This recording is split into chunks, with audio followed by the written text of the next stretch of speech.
السلام علیکم ناظرین۔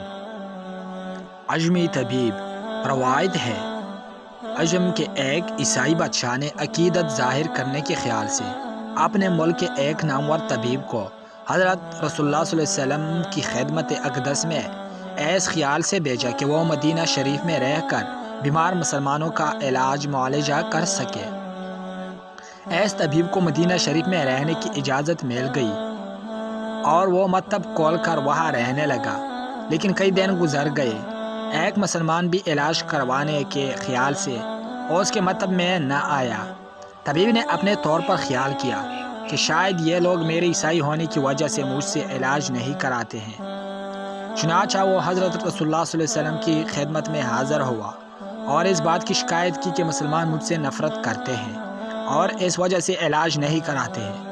رسول اللہ صلی اللہ علیہ وسلم نے فرمایا، ایسی بات ہرگز نہیں، بلکہ صحیح صورت یہ ہے کہ لوگ بیمار نہیں ہوتے اور ان کی تندرست رہنے کی خاص وجہ یہ ہے کہ جب تک خواب بیک نہ لگے، کھانے کی طرف ہاتھ خوب بھوک نہ لگے، کھانے کی طرف ہاتھ نہیں بڑھاتے ہیں، اور جب کچھ بھوک باقی ہوتی ہے تو دسترخوان سے اٹھ جاتے ہیں۔ حضرت حضور اقدس صلی اللہ علیہ وسلم کی یہ ارشاد مبارک سن کر عیسائی طبیب مطمئن ہو گیا۔ اس کی سمجھ میں یہ بات آ گئی کہ مدینہ شریف کے مسلمان علاج کے عرض سے اس کے مکتب میں کیوں نہیں آتے ہیں۔ بولنے میں اور کھانے میں اگر ہو اعتدال، بولنے میں اور کھانے میں ہو اگر اعتدال، معتبر بنتا ہے انسان، محترم رہتی ہے جان۔ خمیک میں پنستے ہیں ہم بے اعتدالی کی سبب، خمیک میں پنستے ہیں ہم بے اعتدالی کی سبب، ہو اگر محتاط تو گھٹتی نہیں انسان کی شان۔ وضاحت کچھ اس طرح ہے۔ حضرت سعدی رحمۃ اللہ علیہ نے اس حکایت میں باعزت اور تندرست رہنے کے زیر غیر بتا دیا ہے۔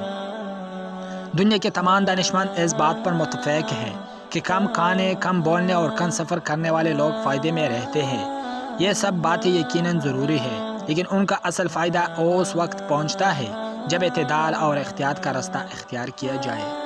دوستو، اگر ویڈیو پسند آئی ہو تو لائک، شیئر، کمنٹ اور بیل آئیکن کا بٹن دبائیں تاکہ ہماری تمام ویڈیوز آپ تک پہنچ سکیں۔